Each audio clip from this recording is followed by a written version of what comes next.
कई विध खेल योग प्रकृत आप अपनी इच्छाओं खेलत या समय श्री वैकुंठनाथ इच्छा दर्शन करने साथ। अक्षर ब्रह्म स्वेच्छाएથી આ રીતે પ્રકૃતિ લીલાઓ કરતા રહે છે। નિત્ય વૈકુંઠના સ્વામી અક્ષર બ્રહ્મ દરરોજ અક્ષરાતીત પરમાત્માના દર્શન કરે છે। એ વખતે તેમની બ્રહ્મ આત્માઓનો પણ દર્શન કરાવીને અભિલાષા થઈ। તો મહામતી શ્રી પ્રાણના સ્વામી અહીંયા કહે છે કે પૂર્ણ બ્રહ્મ પરમાત્મા જે લીલા કરતા હતા ને તે અક્ષર ભગવાન પરમધામની અંદર નિત્ય રોજના માટે સવારે દર્શન કરવા પરમાત્માના જાતા હતા। તો ત્યાં જઈને દર્શન કરીને પાછા વહી આવતા। પણ આજકાલ એક નવીન ઘટના થઈ ગઈ। શું થઈ ગઈ? જ્યારે દર્શન કરવા ગયા ને તો સખીઓ જે ત્યાં પ્રેમમય લીલા હાલતી હતી ને તો રાજજી મહારાજે શ્રી કૃષ્ણ પરમાત્માએ એ લીલા અક્ષર ભગવાનને દેખાડી ઝલક। આપણે કોઈ પણ વસ્તુ થોડીક દેખાડે પછી કેવી આપણે લાલચ જાગે, મારે વધારે જોવું છે, આ થોડુંક નથી જોવું કે। તો એવી રીતના પરમાત્માએ થોડુંક જ દેખાડ્યું અક્ષર ભગવાનને। તો અક્ષર ભગવાનને પછી શું થયું કે આ તો મારે પૂરેપૂરું જોવું છે કે પરમાત્મા અંદર શું કરે છે એના મહેલની અંદર। अक्षर मन उपजे आस देखो धनी जी को प्रेम विलास तब सखियो मन उपजे ए खेल देखे अक्षर का जे। अक्षर ब्रह्म ने एवी अभिलाषा थई કે અક્ષરાતીત ધામ ધણીના પ્રેમ વિલાસના દર્શન કરું। તે જ સમયે બ્રહ્મ આત્માઓના મનમાં પણ ઈચ્છા પ્રગટ થઈ કે અક્ષર બ્રહ્મના માયાવી ખેલની જોઈ લઈએ। તો સ્વયં અક્ષર બ્રહ્મે જોયું તો છતાં આપણે પણ જોઈ લીધું સાથે સાથે કે મહામતી પ્રાણના સ્વામી કહે છે કે જ્યારે પરમધામની અંદર હતા ને તે પરમાત્મા આપણી સાથે હતા એટલે એમ કહેતા હતા પુરુષ પુરુષોત્તમ હું એક, બાકી બધી વ્રજ નારી। તો કે પરમાત્મા હું એક જ છું ને પુરુષ એ હું એક જ છું। તો કે પુરુષ હું એક છું તો બે પુરુષ કોઈ દી ન હોય। તો સખીઓને અહીંયા કોઈ દી ખબર જ નહોતી કે આમાં બે પુરુષ પણ છે। તો જ્યારે જોયું ને અક્ષર ભગવાન સામું તો રાજજી મહારાજને કીધું કે તમે તો એમ કહેતા તો હું એક જ છું, આ બીજો કોણ છે? આ બીજો કોણ છે કે આપણે આટા મારે છે અહીંયા? તો એ રાજજી મહારાજે કીધું કે એ મારું નાનું મન છે કે એ અક્ષર ભગવાન છે। તો એ શું કામ કરે છે? તો એ કે કરોડો બ્રહ્માંડ રસાવે છે અને નાશ કરે છે એવા કામ કરે છે।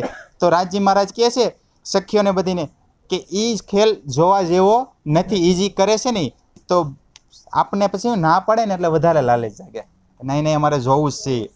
હં તો રાજજી મહારાજે સખીઓ અરે વાતચીત થઈ એટલે સખીઓએ કીધું બધી બ્રહ્મપ્રિયાઓએ કે અમને એ ખેલ બતાવો, એ કેવા ખેલ કરે છે, અમારે જોવું છે। અને અક્ષર ભગવાન ત્યાંથી ઘરે નીકળી ગયા, દર્શન કરીને એના ઘરે ગયા, અક્ષરધામમાં પાછા ગયા ફરીથી। તો ત્યાં ચાલતા ચાલતા શું કીધું એને? અક્ષરાતીત કે માહોલ મેં પ્રેમ ઈશક બરકત સો શુદ્ધ અક્ષર કોણ નહીં કિન વિધ ખેલ કરત। એમ બોલતા બોલતા એ ગયા અને ત્યાં ધ્યાનમાં બેસી ગયા। આપણે કેમ ઘરે હોય ગમે કામ કરીને જાય તો એના ઘરે જઈને બેસી ગયા ને ધ્યાનમાં બેસીને એક જ વાત, જે પરમાત્મા લીલા કરે છે એ મારે જોવી છે એવું મંથન કરવા માંડ્યા। તો હવે રાજજી મહારાજને બંને ઈચ્છા પૂરી કરવાની થઈ એટલે કીધું કે બે કારણ બન્યા। તો બંને કારણ થઈ ગયા। तब हम जाए पियासो कही खेल अक्षर का देखे सही जब ए बात पिया ने सुनी तब बरजे हासी करने धनी। ત્યારે અમે બધા બ્રહ્મ આત્માઓએ જઈને ધામ ધણીને કહ્યું કે અમારી બ્રહ્મ આત્માઓને ખેલ જોવો છે। જ્યારે આ વાત ધણીજીએ સાંભળી તો અમારી હાસી કરવા માટે તેઓ અમને રોકવા લાગ્યા। તો આપણે પરમાત્માને કીધું ને અમારી ખેલ જોવો છે તો પરમાત્મા હસવા માંડ્યા। દાંત કાઢતા કાઢતા કીધું પરમાત્માએ કે ખેલ જોવા જેવો નથી। મને કિए हमको 3 बेर तब हम मांग्या फेर फेर फेर धनी कहे घर की ना रहे शुद्ध भूलसी आप ना રહેસી એ બુદ્ધ। તેમણે અમને 3 વાર આ માટે રોક્યા। ત્યારે ઉત્સુકતાવત અમે પણ વારંવાર ખેલ જોવાની માંગણી કરી। ત્યારે ધામધણીએ કહ્યું તમારા પોતાના ઘરનું ભાન પણ નહીં રહે, તમે સ્વયંને પણ ભૂલી જશો અને અહીંના જેવી બુદ્ધિ પણ તમારી પાસે નહીં હોય। મહામતી પ્રાણના સ્વામી કહે છે કે જ્યારે પરમધામની અંદર હતા તો એ વાત રાજજી મહારાજે આપણી સાથે આવી કરી હતી કે આ સંસારમાં તમે જોઈશો ને અક્ષર ભગવાનનો ખેલ તો તમે મને ભૂલી જશો, તમે તમારી જાતને પણ ભૂલી જશો અને જે અહીંયા આવી બુદ્ધિ છે ને તે પણ બુદ્ધિ રહેશે નહીં, બધું ફરી જશે એ કે। અને તમે મને ગોતવા નીકળશો તો પણ હું મળીશ नहीं के। तो मने करत है हम हमको भी भूलोगी तुम, तब हम फेर धनीशो कह्या कहाँ करशी हमको माया। હું એટલા માટે ના કહી રહ્યો છું કારણ કે તમે મને પણ ભૂલી જવાના છો। ત્યારે આપણે સખીઓએ ધામધણીને ફરીથી કહ્યું કે આ માયા અમારું શું બગાડી શકશે। આપણે પરમાત્માને કીધું, આપણે નથી ઘણી વખત નાનું છોકરું હોય, ના ના મમ્મી હું વહી આવે, હું તમે મને કાંઈ નહીં થાય કે ઘડીકમાં જ હું વહી આવે રમીને, આપણે એમ કહીએ ને એમ અહીંયા આપણે હતી ને એવી જ જીદ કરેલી છે। કેવી? ધામધણીજીને કીધું ના ના તમે અમને મોકલો ખેલ જોવા, અમે ઘડીકમાં વહી આવશું તમ તારે, પછી પાછા ભૂલી નહીં જાય અમે તમને। પણ આપણે પછી પાછું જવાનું નામ જ ન લીધું। આપણે ઘણી વખત રમતા રમતા ભાન ન રહીએ, આપણે ખબર છે સાંજના 7 વાગીએ તો પછી મમ્મી પપ્પા ગોતવા આવે આપણે કે ક્યાં છે મારો છોકરો। તો એવી રીતના રાજજી મહારાજ ગોતવા આવ્યા છે હવે આપણે, ક્યાં ક્યાં છે મારી બ્રહ્મપ્રિયા હોય કે કઈ કઈ જગ્યાએ છે। तब हम मिलके कियो विचार क्या एक दूजी को हो होशियार, खेल देखने के हम पियासो कही तब हम दो पर आज्ञा भई। ફરીથી અમે બધાએ મળીને વિચાર કર્યો અને એકબીજાને સાવચેત રહેવા માટે કહ્યું। જ્યારે અમે ધામધણીને ખેલ જોવાની અમારી તૈયારી બતાવી ત્યારે અમે બંને અક્ષરબ્રહ્મની સૃષ્ટિ રચના માટેની અને અમને તે જોવા માટેની આજ્ઞા થઈ। તો બ્રહ્મપ્રિયાઓએ આપણે બધાએ તૈયારી કરી લીધી। તૈયારી કરી શેની લીધી? કે આપણે આ સંસારમાં જવાનું છે, આપણે આ પ્રિયતમને આપણે ભૂલવાનું નથી। ગમે એટલું આપણા પ્રિયતમ આપણી માથે માયા નાખે ને તો આપણે એકબીજાના હાથ પકડી રાખવાના છે। તો અહીંયા પકડવા જ આવ્યા છીએ, આપણે એકબીજાના હાથ આવ્યા છે ને તો એ ભૂલતા નહીં। તો એવી રીતના મહામતી પ્રાણના સ્વામી કહે છે કે ભૂલવાનું નથી। તો હવે પછી કહે છે કે અક્ષર બ્રહ્મને આજ્ઞા થઈ ને આપણે આજ્ઞા થઈ, બંનેને આદેશ મળ્યો કે જાઓ। આપને શું આદેશ મળ્યો? જાઓ તમે ખેલ જોવો। અને અક્ષર ભગવાનને શું આદેશ મળ્યો? કે જાઓ તમે ખેલ બનાવો। એ કહે દો ભિન્ન ભિન્ન ખેલ देखन के दो कारण, उपज्यो मोह सूरत संचरी खेल हुआ माया विस्तरी। આ રીતે સૃષ્ટિની રચના અલગ અલગ કારણ કહ્યા છે। ધણીજીની આજ્ઞા થતાં સર્વપ્રથમ મોહ તત્વ ઉત્પન્ન થયો અને તેમાં અક્ષર બ્રહ્મની સુરતાઓ સંસાર થયો। પછી માયાનો વિસ્તાર અર્થાત સૃષ્ટિની રચના થઈ। હવે અક્ષર બ્રહ્મે જે ખેલ મોહ ઉત્પન્ન થયો, મોહ ઉત્પન્ન થયો એટલે કે સંસારને ઉત્પન્ન કરવા માટે મોહની જરૂર પડે। તો મોહ હોય ને તો જ આપણે અજ્ઞાન આવે, નકર પાછું આવે નહીં। એટલે કે પહેલાં મોહ પ્રગટ કર્યો, મોહ પછી એ કે આખા જગતની રચના ધીમે ધીમે કરવા માંડ્યા અક્ષર ભગવાન। પણ હકીકતમાં હે ને આ બ્રહ્માંડ રાજ્ય મહારાજ જ બનાવેલો છે, પછી અક્ષર ભગવાને જ બનાવેલો। અક્ષર ભગવાનને તો ખાલી દેખાડ્યું કે મેં બનાવ્યો એમ, એવું કેવું દેખાડે કે કાંઈ પણ કાર્ય કરતા હોય મમ્મી પપ્પા કરતા હોય પણ આપણે એમ કહેતા આપણે કરી છીએ એવી રીતના હે ને અક્ષર ભગવાને દેખાડવામાં આવ્યું। પણ બ્રહ્માંડ કોણે બનાવ્યો? વારે ઘડી આ બ્રહ્માંડ તો અક્ષર ભગવાન જ બનાવતા હતા, પણ આજકાલે પરમાત્માએ બ્રહ્માંડ બનાવેલો છે, અક્ષર ભગવાને નથી। અને પરમાત્માએ હુબહુ બ્રહ્માંડ બનાવીને અક્ષર ભગવાનને આપી દીધો, આ લ્યો આ બ્રહ્માંડ, હવે તમે એ કે ખાલી જોવો કે હું જ બનાવું છું બધું, એવું કાર્ય કરો તમે કે મેં જ બધું તમને બનાવીને આપી દીધું છે। इत अक्षर को विलस्यो मन 5 तत्व 14 भवन, यामे महाविष्णु मन मन थे त्रिगुण, ताथे थिर चर सब उत्पन्न। અહીં અક્ષર બ્રહ્મનું મન વિલસ્યું અને માયા દ્વારા 5 તત્વ અને તેમાંથી 14 લોકોની રચના થઈ। આ ખેલમાં અક્ષર બ્રહ્મનું મન મહાવિષ્ણુ રૂપે પ્રગટ થયું અને તેનાથી 3 ગુણ સત રજ તમ અને તેમના દેવતા બ્રહ્મા વિષ્ણુ મહેશ ઉત્પન્ન થયા અને તેનાથી સ્થાવર ઉપરાંત જગત સૃષ્ટિની ઉત્પત્તિ થઈ।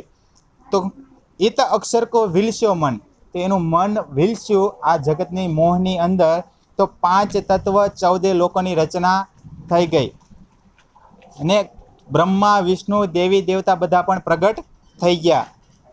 या विध उपज्यो सब संसार, देखलावने हमको विस्तार, जो आ गया भाई हम पर तब हम जानिया गोकुल घर। આપણે અક્ષર બ્રહ્મની લીલાઓનો વિસ્તાર જોઈએ, તે માટે આ બધું સૃષ્ટિ રચના થઈ. જ્યારે આપણને ખેલ જોવાની આજ્ઞા થઈ કે તુરંત આપણે સુરતા જગતના ઉત્પન્ન જીવોમાં ઉતરી આવી, ત્યારે આપણને જણાયું કે આપણું ઘર ગોકુલ છે. તો જ્યારે અહીંયા પેલા આપણી ભાષા સમજાવું, આપણો જન્મ કોઈ પણ ઘરની અંદર થાય તો આપણને શું થાય કે આ જ મારું ઘર છે. તો એવી રીતના જે ગોપીઓ હતી ને એ બધી ગોકુલમાં વ્રજમાં ઉતરી. ત્યાં પેલા જીવ તો હતા જ, એની ઉપર સુરતા બેઠી જીવ ઉપર. પછી એ ગોપીઓ શું માંડી કહેવા કે મારું ઘર તો આ જ છે, પરમધામને ભૂલી ગયા, સીધા આવ્યા ને એવા. પણ ધણીની યાદ હતી જ, પરમાત્માની એને યાદ હતી જ, પણ ઘર ભૂલાઈ ગયું. અને વાડ ક્યાંય જોતા હતા, મારા પરમાત્મા મારા પ્રિયતમ આવશે આવશે એવી રીતના. જો નીંદ મેં દેખે સુપન, યો ઉપજે હમ વ્રજુ વ્રજ બધું જન. ઉપજત હે મન આશા ધની, જબ કબ મિલશે અપને ધની. જેમાં નિંદ્રામાં સ્વપ્ન દેખાય છે, તેવી રીતે આપણે બધા આત્માઓનો વ્રજ વનિતાઓના રૂપમાં વ્રજમાં ઉત્પન્ન થયા. વ્રજમાં આવતાની સાથે જ મનમાં મોટી અભિલાષા થઈ કે આપણે બધા આપણા ધામધણીને ક્યારે મળશું. તો આપણે બધા જીવ ઉપર બેસી ગયા તો આપણે તરત એમ જ થયું કે મારા પ્રિયતમને હું ક્યારે મળીશ ક્યારે મળીશ. તો પણ પ્રિયતમે સાથે સાથે આપણી સાથે આવી જ ગયા હતા. જેથી કોઈ હે બ્રહ્મસુષ્ટ, પ્રેમ પૂર્ણ ધની પર દ્રષ્ટ. કંસ કે બંધ વસુદેવ દેવકી, ઈત આયે ચતુર ભુજકી. જેટલા પણ બ્રહ્મ આત્માઓ છે તે બધાની પ્રેમપૂર્વક દ્રષ્ટિ આપણા પ્રિયતમ ધણી પર મંડાયેલી છે. અને બીજી તરફ કંસના કારાગૃહમાં વસુદેવ દેવકીની સામે ચતુર્ભુજ સ્વરૂપ ભગવાન વિષ્ણુ સુરતા પ્રગટ થઈ. હવે અહીંયા બહુ મસ્ત સમજવા જેવું છે, એટલે થોડુંક ધ્યાન દેજો. અહીંયા કીધું વસુદેવ અને દેવકી જેલમાં હતા, તો ત્યાં કહે છે કે વિષ્ણુ ભગવાનની ચતુર્ભુજ સ્વરૂપ પ્રગટ થયું, દર્શન આપ્યા, વિષ્ણુ સુરતા પ્રગટ થઈ. તો ત્યાં 4 ભુજાવાળા હાથ, ત્યાં એમ કીધું છે કે ચતુર્ભુજ એટલે 4 ભુજાવાળા ત્યાં પ્રગટ થયા. તો વિષ્ણુ ભગવાનને અહીંયા ચોખ્ખા શબ્દમાં શ્રીમદ ભાગવતમાં બતાવેલું છે કે 2 ભુજાવાળું બાળક આવશે. કોને કીધું? વસુદેવ અને દેવકીજીને, કે એને તમે ગોકુળ લઈ જાજો. હવે આપણે અહીંયા ઘણી વખત આપણે જોઈએ છીએ તો આપણે 12 જન્મ ઉજવીએ છીએ. આપણે પ્રણામી સંપ્રદાયમાં 12 પ્રાગટ્ય હોય પરમાત્માનું. તો આપણે પ્રાગટ્ય કરે છે તો ત્યાં એવું જરૂરી નથી કે 12 જ થયા છે. શ્રીમદ ભાગવતમાં શું કહી દીધું ચોખ્ખા શબ્દમાં, એટલે કોઈ સમય સીમાની વાત નથી અહીંયા, પણ શબ્દમાં ચોખ્ખું કહી દીધું કે મારું સ્વરૂપ ઘટશે 4 ભુજાવાળું, એટલે 2 ભુજાવાળું બાળક થઈ જાય છે. તો વાસુદેવજી જ્યારે બાળકને લઈને હાલ્યા ને તે સ્વયં રાજી મહારાજ જ હતા. કોણ હતા? કોઈ ત્યાં બીજી શક્તિ વિષ્ણુ ભગવાનની નહોતી. એ તો બાળક, એ શક્તિ તો વહી જ ગઈ હતી. સ્વયં રાજી મહારાજ આવ્યા એટલે ઓટોમેટિક બધા દ્વાર ખુલી ગયા. જે જમનાજી હતા એ ઓટોમેટિક ઉછાલવા માંડ્યા. કેમ કે પરમાત્માનું આગમન થઈ ગયું. દેવી દેવતાઓ બધા પુષ્પમાં માંડ્યા કરવા, કે એટલા માટે કે પરમાત્માનું આગમન થઈ ગયું. હવે પછી 12 વાગે જન્મ કરો તોય ભલે અને 12:30 કરો તોય ભલે, પણ પરમાત્માનું આગમન તો થઈ ગયું. સુરત વિષ્ણુ ચતુર્ભુજ જોયે, દિયો દર્શન વસુદેવ કો સોયે. पीछे फिरे हकीकत अब दोये भुजा की कहूँ विगत.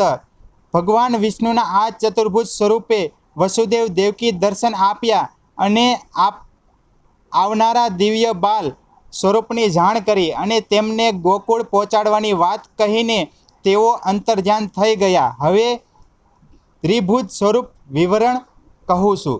મહામતી પ્રાણના સ્વામી કહે છે કે વિષ્ણુ ભગવાનનું સ્વરૂપ હતું એ વયું ગયું.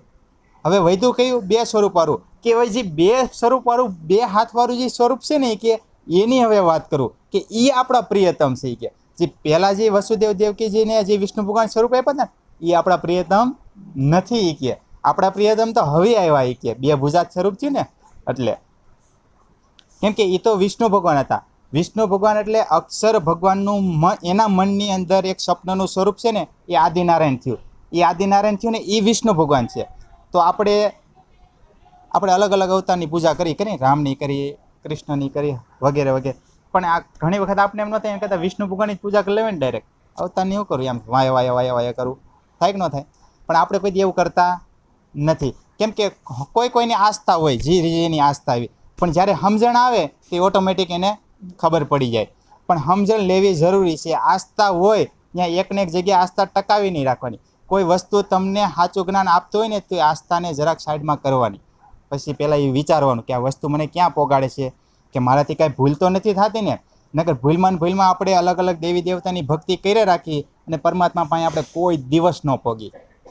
તો એટલે મહામતી પ્રાણના સ્વામી સમજાવે છે કે હવે હું જે વાત કરું છું ને, બે ભુજા સ્વરૂપની વાત કરું છું, કે એ જ છે આપણા પ્રિયતમ. એમ મૂલ સુરત અક્ષર કી જે જીન ચાયા દેખો પ્રેમ સ્નેહ, સો સુરત ધનિકો લે આવેશ, નંદ ઘર કિયો પ્રવેશ.